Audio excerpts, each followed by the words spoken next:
Bulletin का बाकायदा आगाज़ करेंगे और सबसे पहले आपको बताएं कि पाक फौज में खुद एहतसाबी का अमल बगैर तफरीक मुकम्मल। DGISPR मेजर जनरल अहमद शरीफ चौधरी ने कहा है कि लेफ्टिनेंट जनरल समेत 3 आला अफसरान मुलाजमत से बरतरफ कर दिए गए हैं।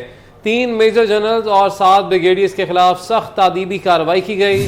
3 मेजर जनरल्स और 7 ब्रिगेडियर्स के खिलाफ सख्त तादीबी कार्रवाई की गई। एक रिटायर्ड 4 स्टार जनरल की नवासी, दूसरे का दामाद एहतसाब के अमल से गुजर रहा है। GHQ और दीगर तनसीबात की हिफाजत में नाकामी पर अफसरान के खिलाफ कार्रवाई की गई। DGISPR ने बताया कि सानिया 9 मई के पीछे 3 से 4 मास्टरमाइंड और 10 से 12 मनसूबा साज थे। आर्मी एक्ट के तहत 102 मिलिट्री कोर्ट्स में जारी है। सानिया 9 मई भुलाया जाएगा ना, मनसूबा साजों को मुआफ किया जाएगा। जिम्मेदारों को सजा ना मिली तो सानिया 9 मई इंसाफ का मुतकाजी रहेगा। अंदरूनी इंतशार का रास्ता ना रोका तो बैरूनी यलगार की राह हमवार होगी। जिम्मेदारों को सजा ना मिली तो सानिया 9 मई इंसाफ का मुतकासी रहेगा।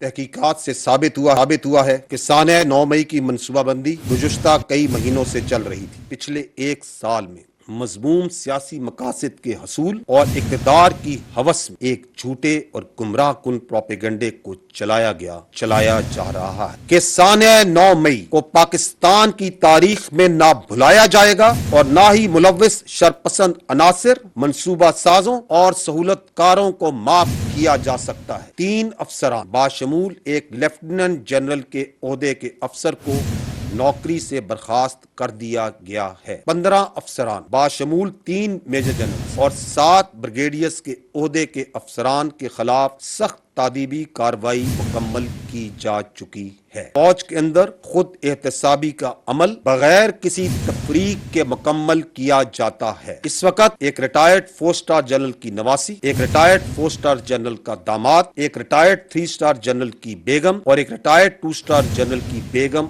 और दामाद इस एहतसाबी अमल से नाकाबिले तरदीद शवाहिद की बुनियाद पर गुजर रहे हैं। इस सिलसिले में पहले से कायम शुदा स्टैंडिंग फौजी अदालतें काम कर रही हैं, जिसमें अब तक 102 शरपसंदों का ट्रायल किया जा रहा है। इस वक्त मुल्क भर में 17 स्टैंडिंग कोर्ट्स काम कर रही हैं। CCTV फुटेजेस, ऑडियो रिकॉर्डिंग्स, तस्वीर और मुलव्वस अफराद के अपने बयानात से ये वाजे होता है कि एक मनसूबाबंदी के तहत 9 मई को चुन फौजी तनसीबात को निशाना बनाया और 9 मई से बहुत पहले ही लोगों की फौज के खिलाफ जहन साजी की, फौजी क्यादत के खिलाफ जहन साजी की। क्या फौजियों ने अपने हाथों से अपने शोहदा की कुर्बानियों को जलाया? जब जलाओ गिराओ हो रहा था उस वक्त बाहर से बैठ के, मुल्क में बैठ के नामी बेनामी अकाउंट से कौन प्रचार कर रहा था कि मजीद जलाओ, मजीद गिराओ और कब्जा करो? देखिए, ये जो ह्यूमन राइट्स वायलेशन का जो बयानिया है, ये रियासत पाकिस्तान के खिलाफ बनाया जाता रहा है और जब ये बयानिया बनाया जाता है तो इसकी जो मेन आवाज़ होती है वो हमेशा बाहर से आती है। इसको मुख्तलिफ तरीकों से चलाया जा रहा है। एक तो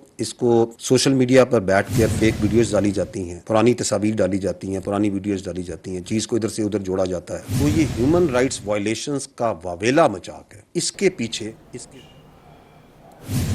इसी पर बात करेंगे। सीनियर तज्ज़ियाकार नवीद चौधरी साहब ने हमें ज्वाइन किया है। सर, बहुत शुक्रिया, आपके वक्त का। अहम प्रेस कॉन्फ्रेंस की गई है आज DGISPR की जानिब से, कैसे देख रहे हैं इस प्रेस कॉन्फ्रेंस को? बहुत शुक्रिया।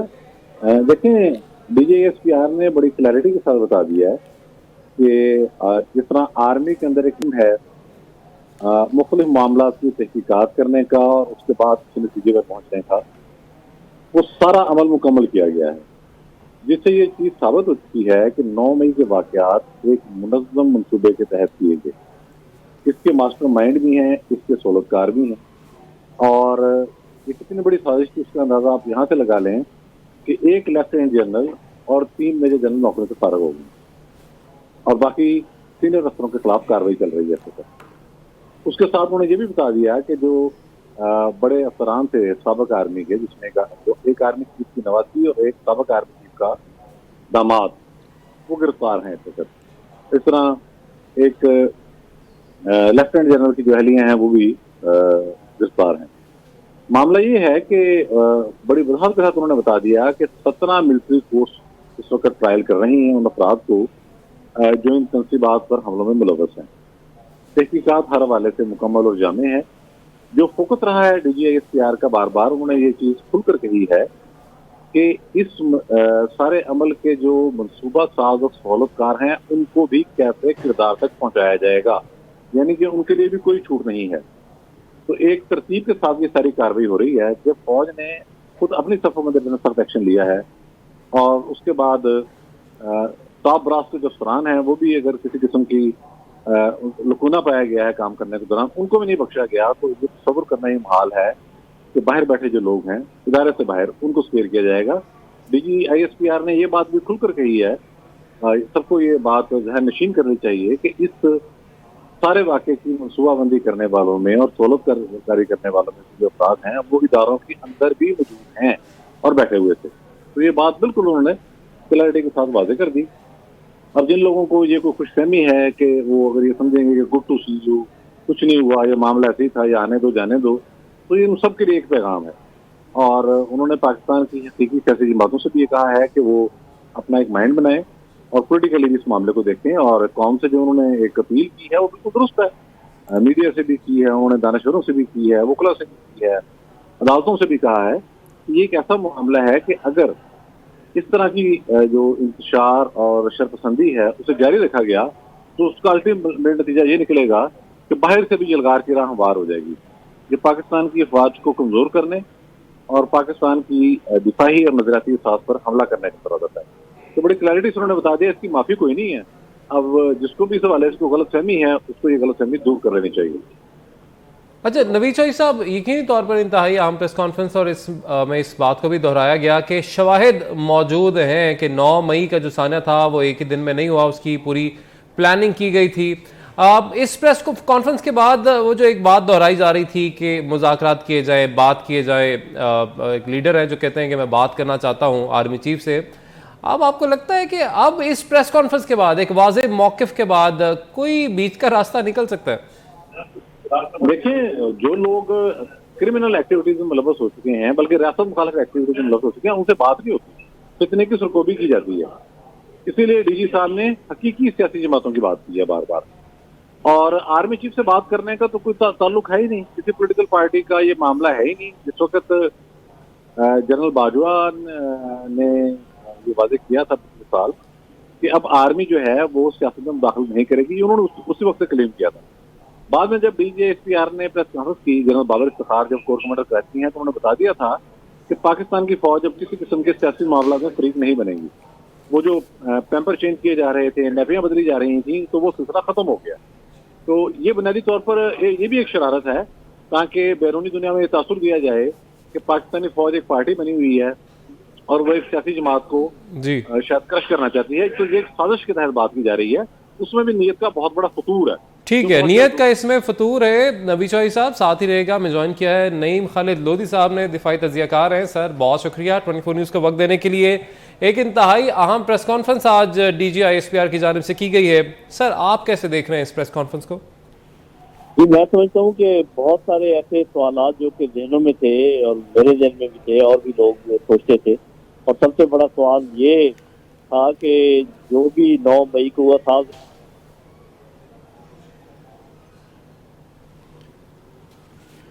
ठीक है, राब्ता बहाल करने की कोशिश करेंगे। अपने नाज़रीन को अपडेट कर रहे हैं, DG ISPR की जानिब से अहम प्रेस कॉन्फ्रेंस की गई है और उनकी जानिब से बताया गया कि 3 मेजर जनरल 7 ब्रिगेडियर्स के खिलाफ सख्त तादीबी कार्रवाई की गई है। नवीद चौधरी साहब हमारे साथ ही मौजूद हैं, उन्हीं से बात कर लेते हैं। नवीद चौधरी साहब, अब आप क्या देख रहे हैं, आगे मामला किस तरफ बढ़ेंगे? आज जाहिर है बहुत सी चीज़ें वाजे कर दी गई हैं, अब केसेस जो है वो मिलिट्री कोर्ट्स में हैं। बहुत सी तरफ जगहों पर ये स्पेकुलेशंस भी की जा रही है कि आने वाले दिनों में कुछ मजीद अहम और बड़ी गिरफ्तारियां भी अमल में आ सकती हैं।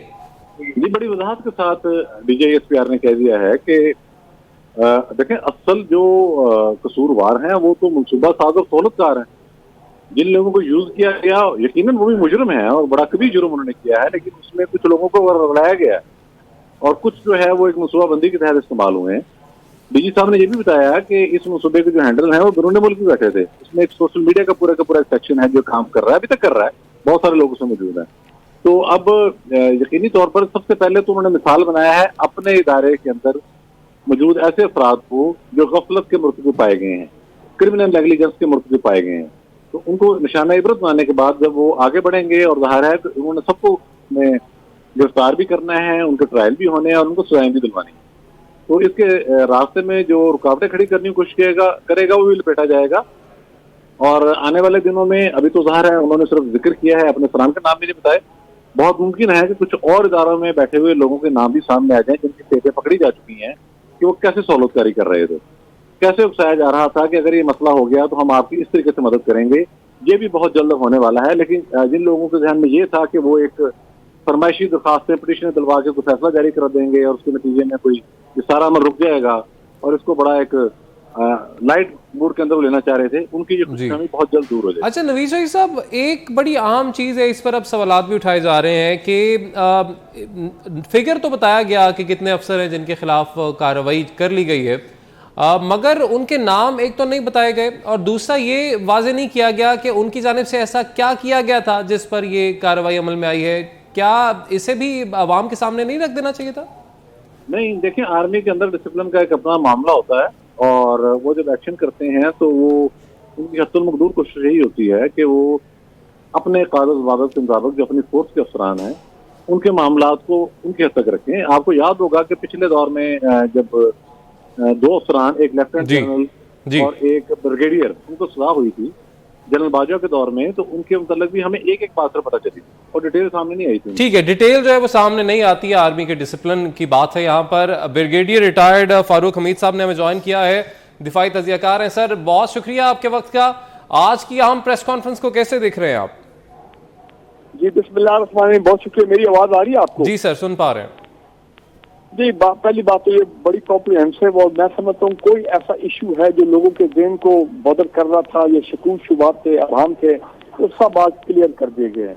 और मेरा ख्याल वजह यही है कि 9 मई के बाद जो फौज के अंदर जो पूरा सिस्टम चल रहा था, जो कि सही हमें पता नहीं लग रहा था, लेकिन आइडिया तो था कि बहुत कुछ हो रहा है और बड़ी इंक्वायरीज हो रही हैं सर्विस ऑफिसर के खिलाफ वगैरह, वो तमाम चीजें सामने आ गई हैं।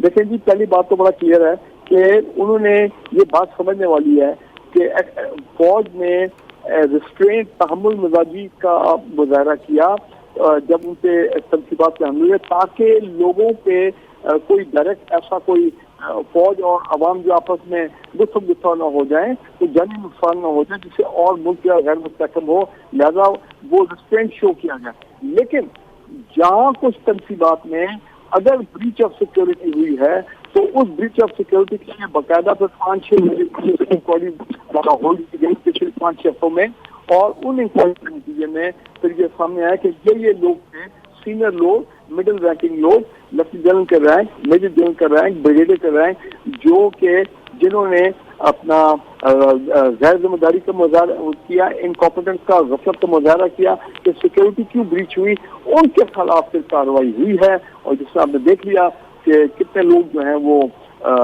फौज से डिसमिस हो गए हैं, कईयों के खिलाफ अभी भी कार्रवाई होगी, मेरा ख्याल वो भी चंद दिनों में उनका भी फैसला, उनके खिलाफ फैसला भी हो जाएंगे। और दूसरी इंपॉर्टेंट चीज है कि ये मामला सारा अक्रॉस द बोर्ड हो रहा है। अक्रॉस द बोर्ड का मतलब क्या है कि जनाब, चाहे सीनियर हो, चाहे मिडिल रैंकिंग हो, चाहे कोई जूनियर हो, रिटायर्ड अफसरान, उनकी फैमिली अगर वो इसमें इन्वॉल्व थी, जो कि हमें पता है, रिटायर्ड 4 स्टार जनरल है, साबिक आर्मी चीफ, उनकी नवासी, रिटायर्ड 3 स्टार जनरल, उनकी घर की फैमिली के लोग, रिटायर्ड मेजर जनरल के घर के लोग, और ऐसे उसके जो है जो भी जारी बात तक कार्रवाई हो रही है। और उसके अलावा 17 मिलिट्री कोर्स फंक्शन कर रहे हैं, जिसमें 102 लोग जो हैं सिविलियन, जिनको सिविल कोर्स में हैंडओवर किया है, उनके खिलाफ कार्रवाई हो रही है।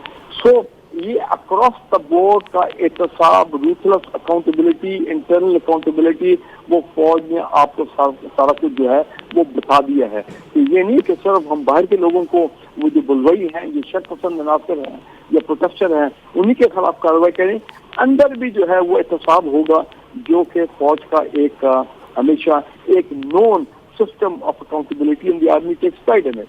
तो एक तो बात भी क्लियर होगी।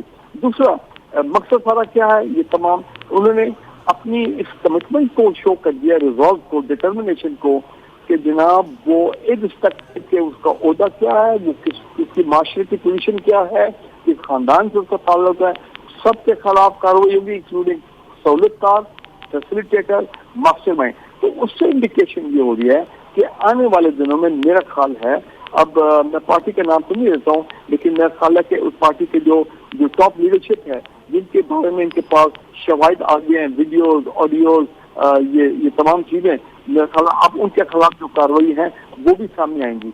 और दूसरी बात यह है कि क्योंकि केस सब्सिडेस है, वो एक अलग चीज है जो सुप्रीम कोर्ट में मामला चल रहा है, लेकिन फौज ने अपना कमिटमेंट शो कर दिया है कि उन्होंने किसी को छोड़ना नहीं है, क्योंकि अगर आज लोग छूट जाते हैं तो कल को अगर ये चीज फिर दोबारा अगर दोहराई जाती है तो वो रियासत के लिए, पाकिस्तान के लिए, फौज के लिए, अदालतों के लिए कितना खौफनाक साबित होगा। लिहाजा इसी मरतबा इन तमाम मामला को इधर ही रोका जाए और कड़ा एहतसाब हो इन लोगों का। तो ये कमिटमेंट उनके सामने जो है सारी आ गई है। ठीक है, कड़ा एहतसाब इन तमाम तर लोगों का हो। फारूक हमीद साहब हमारे साथ ही मौजूद हैं। बात कर लेते हैं नवीद चौधरी साहब से। नवीद चौधरी साहब, आज एक और बहुत जाहिर है जिस तरह से क्लैरिटी आई है बहुत सारी चीज़ों में, एक और बहुत अहम सवाल किया गया कि जो तमाम तर लोग पाकिस्तान तहरीक इंसाफ से जिनका ताल्लुक, जिस तरह से फारूक हमीद साहब ने कहा कि नाम नहीं थे जमात का, सर जमात का नाम लेने पर पाबंदी नहीं है, वो एक शख्स का नाम लेने पर है। तो जिस तरह से कहा गया, सवाल किया गया कि ये जो प्रेस कॉन्फ्रेंस में लोग पाक साफ होकर चले जाते हैं, रिहा होते हैं, प्रेस कॉन्फ्रेंस करते हैं, घर चले जाते हैं, तो क्या अब इनके खिलाफ कोई कार्रवाई होगी? और दूसरा, वहां पे एस्टैब्लिशमेंट का भी जिक्र किया गया था, मगर उस पर कहा गया कि नहीं, उनके खिलाफ भी कार्रवाई, जो मुलव्विस था उसके खिलाफ कार्रवाई होगी। तो सर नवीद चौधरी साहब, तो ये जो प्रेस कॉन्फ्रेंस करके जिस तरह मुराद राज की अगर बात की जाए तो बाकायदा तौर पर उनकी तस्वीर शेयर की गई थी कि वो तो मुलव्विस रहे थे और अब वो दूसरी जमात का हिस्सा बन चुके हैं। क्या आपको लग रहा है इन लोगों को माफी मिलेगी कि इन्हें भी एहतसाब का हिस्सा बनाया जाएगा? आपने देख लिया कि फवाद चौधरी ने भी माफी मांगी थी, उसके बाद उनके बराट नहीं कर रहे हैं। कल जमशेद चीमे को भी तलब कर लिया गया है FIA ने, क्या आप आ जाए। बाकी लोग भी हैं जिनके मतलब जो शहाद आते जाएंगे उनको बुलाया जाएगा। और ये प्रेस कॉन्फ्रेंस करने का ये मतलब कैसे सकता है कि आप मुल्क की दिफाई इंस्टॉलेशन पर हमला करें और उसके बाद आपके मैं फलां पार्टी में शामिल हो गया हूँ। अगर आपका ज़मीर बेदार भी हुआ तो लेट हुआ है, जराइम का हिसाब तो देना पड़ेगा, ये तो सवाल ही पैदा नहीं होता। तो ये DG साहब ने बिल्कुल दुरुस्त कहा है कि अपने तौर पर जो प्रेस कॉन्फ्रेंस कर रहा है या कोई सियासी सिल को तयन करना चाह रहा है, वो उसका काम है। हमने तो ये देखना है कि पाकिस्तान की दिफाई तंसीबात को कितना नुकसान पहुंचाया, पाकिस्तान का कानून किसने तोड़ा, इस कभी साजिश के अंदर कौन कौन मुलव्वस है, तो उन सबको गिरफ्तार भी किया जाएगा। और अभी तो बहुत सारे लोग ऐसे हैं, मेरी अपनी इन्फॉर्मेशन के मुताबिक, जो कहते हैं जी हम पार्टी छोड़ने को तैयार है, उन्होंने कहा जी आप वहीं रहे, हम तो कानून के मुताबिक कार्रवाई करेंगे। तो मुराद राज के मुताबिक भी जैसे तो सबूत इस तरह के आ जाएंगे, बात क्लियर होकर आ जाएगी, तो उसके बाद यकीनी तौर पर उनके खिलाफ भी कार्रवाई होगी। ये वो कैसे बचेंगे, सवाल ही पैदा नहीं होता। ठीक है, वो भी नहीं बच सकेंगे, मगर जाहिर है अभी तो उनको कैद नहीं किया हुआ, मगर दीगर कुछ लोग हैं जिनको कैद किया हुआ है, उनको एक लेवरेज यहाँ पे मिल गया कि उन्होंने प्रेस कॉन्फ्रेंस की तो उन्हें घर जाने की इजाजत दे दी गई थी। अच्छा फारूक हमीद साहब, ये जो खुद एहतसाबी का अमल अब से पाक फौज पहले भी गुजरती आई है, एक बार फिर गुजरी है, इससे इदारा मजीद कितना मजबूत होगा? देखिए जी, एक तो बात बड़ी इंपॉर्टेंट जैसे मैं कहना भूल गया कि उन्होंने बड़ा क्लियरली इंडिकेट किया, जो उनकी इन्वेस्टिगेशन है पिछले 7-8 हफ्तों की, कि ये एक्चुअली एक ये नहीं था कि ऑल ऑफ ओवरनाइट को एक सानिया हो गया। वो कह रहे थे कि ये तो मुनज़्ज़म सोची समझी साजिश थी और ये बगावत थी रियासत के खिलाफ, ये बगावत थी फौज के खिलाफ। तो लिहाजा जब इस तरह की सूरत हाल हो तो उसको फिर उसी सख्ती से जो है वो निपटा जाएगा। और दूसरी इंपॉर्टेंट चीज है कि ये जो तासुब दिया जा रहा था कि ये कोई फॉल्स फ्लैग ऑपरेशन है या इस किस्म का अभाम क्रिएट किया जाता, वो भी उन्होंने बड़ा क्लियरली बता दिया। तो कोई फॉल्स फ्लैग ऑपरेशन नहीं था। और देखना जो फॉल्स फ्लैग ये ऑपरेशन होता तो फिर वो ये कह रहे हैं कि जी पाकिस्तान के 15-20 शहरों में क्या हर जगह कोई हमारे लोग वहां पे थे जो ये तमाम कार्रवाई जो है वो फैसिलिटेट कर रहे थे। तो देखें, वो मैं समझता हूँ बड़ी लॉजिक के साथ अभी किया। तो एक चीज तो मुझे वादे हो गई है कि ये PTI जो है जिसकी जो बकिया लीडरशिप है, जो अभी अंडरग्राउंड है या जो भी है, मैं समझता हूँ कि ये बड़ी बहुत सख्त अभी क्राइसिस में आएगी। और अभी और भी मेरा ख्याल है बड़े फिर को ऐलानात होंगे जो मिलिट्री कोर्ट से जिन लोगों का ट्रायल होना है। सो ये चीज तो सामने बड़ी वाज़ेह तौर पर सामने। और फिर ये इंटरनेशनल लेवल के ऊपर जो बात की जा रही है कि वहाँ पे जो पाकिस्तान के खिलाफ ये ह्यूमन राइट वायलेशन, ये तमाम चीजें, तो जारी बात है उसका पाकिस्तान पे बड़ा नेगेटिव असर हो रहा है। उन लोगों के खिलाफ भी इन्होंने कार्रवाई करनी है। वो जो बाहर से लोग बैठ के कुछ जर्नलिस्ट हैं जो बाहर से बैठ के एंकर जो है वो जो सारी इनके फौज के खिलाफ जो बातचीत कर रहे हैं, तो उनके खिलाफ तो वैसे आपको पता है वो FIA के वो रेड नोटिस वो तमाम कार्रवाई है। तो ये एक काफी कॉम्प्रिहेंसिव मैं देख रहा हूँ कि जिसमें अब ये आने वाले हफ्तों में, आने वाले महीनों में ये एक एक शख्स को पकड़ेंगे और एक एक शख्स के खिलाफ उन्होंने कार्रवाई करनी है, ताकि आइंदा कभी कोई ये ऐसा कोई जरूरत ही न पड़े। ठीक है, आइंदा आने वाले हफ्तों में आपको लगता है कि मजीद जो कार्रवाइयाँ हैं वो अमल में आएंगी, क्रैकडाउन होगा? दिफाई तजियाकार ब्रिगेडियर रिटायर्ड फारूक हमीद साहब हमारे साथ मौजूद थे और सीनियर तजियाकार नवीद चौधरी साहब इस तमाम तर मामले पर अपना तजिया दे रहे थे। आप दोनों का बहुत शुक्रिया। स्टेट बैंक ने शरह सूद में 1% इजाफा कर दिया। बुनियादी शरह सूद 21 से बढ़ाकर 22% कर दी गई। स्टेट बैंक ने शरह सूद में 1% इजाफा कर दिया है। बुनियादी शरह सूद 21 से बढ़ाकर 22% कर दी गई है। इसी पर बात करेंगे, अशरफ खान हमारे साथ मौजूद हैं। अशरफ, बताएगा इस मुतालिक। जी, स्टेट बैंक की मॉनेटरी पॉलिसी कमेटी का हंगामी इजलास हुआ। इजलास में महंगाई में इजाफे के खदशात पर शरह सूद में 1% का इजाफा कर दिया गया। शरह सूद जो 21% से बढ़ाकर 22% की बुलंद सतह पर पहुंच गई है। स्टेट बैंक ने जो पॉलिसी बयान में कहा है कि मौजूदा गैर यकीनी और बैरूनी कमजोरी से मौसर तौर पर निमटते मजबूत किया गया कि शरह सूद में इजाफा किया गया। और ये भी कहा गया कि जिससे महंगाई का मंजरनामा थोड़ा सा बिगड़ सकता है, क्योंकि नए माली साल के बजट में टैक्सों, ड्यूटीज और पेट्रोलियम लेवी के रेट में कुछ इजाफा किया गया है, जिससे जो है महंगाई की रफ्तार बढ़ सकती है। उसके खदशात पर यह कहा गया है कि यहाँ पे जो महंगाई की रफ्तार बढ़ जाएगी। साथ ही ये कहा कि पॉलिसी कमेटी का IMF के जारी प्रोग्राम की तकमील के तनाजुर में इन इक़दाम को जरूरी समझती है पॉलिसी कमेटी, और लेकिन साथ ही ये भी कहा है कि जो फैसले किए गए बजट में उससे महंगाई की जो रफ्तार है वो मजीद बढ़ जाएगी, जो कि एक खतरा साबित होगी। ठीक है, बहुत शुक्रिया अशरफ आपका।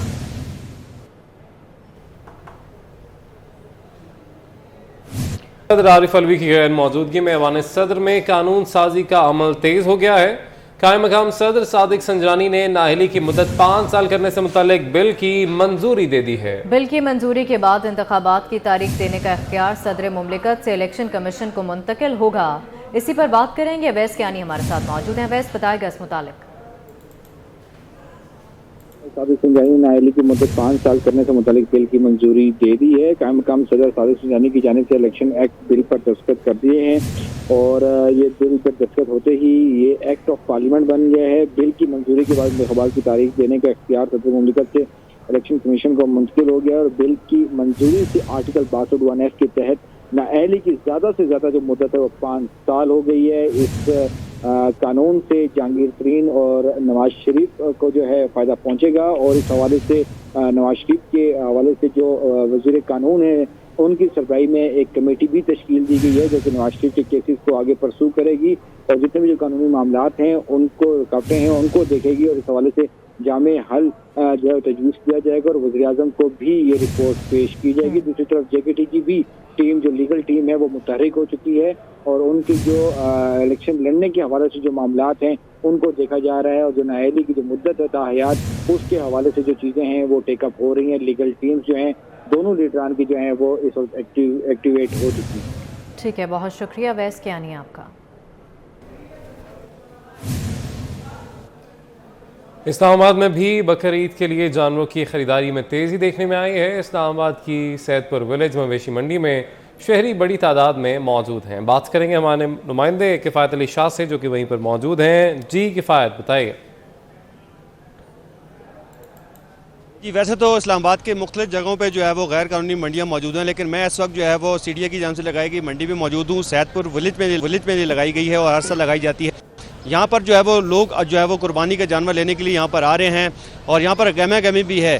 तमाम यहाँ पर जो कीमतों के हवाले से जब हमने व्यापारियों से बात की है तो उन्होंने बताया कि जो छोटे जानवर हैं उनकी कीमत तकरीबन 50,000 से लेके जो है वो 1 लाख से ऊपर भी जाती है, जबकि इसी तरीके से अगर बड़े जानवर गाय वगैरह की अगर बात की जाए तो उनकी कीमतों में बताया गया है कि 1,70,000 से लेके जो है वो 2.5 लाख तक जो है कीमतें जाती हैं।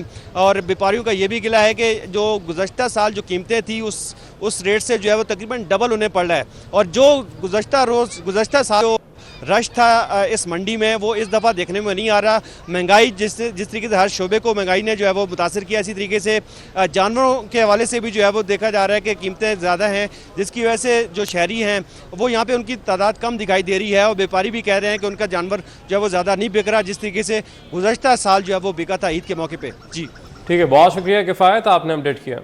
न्यूज़ स्टूडियो से फिलहाल बात करना है।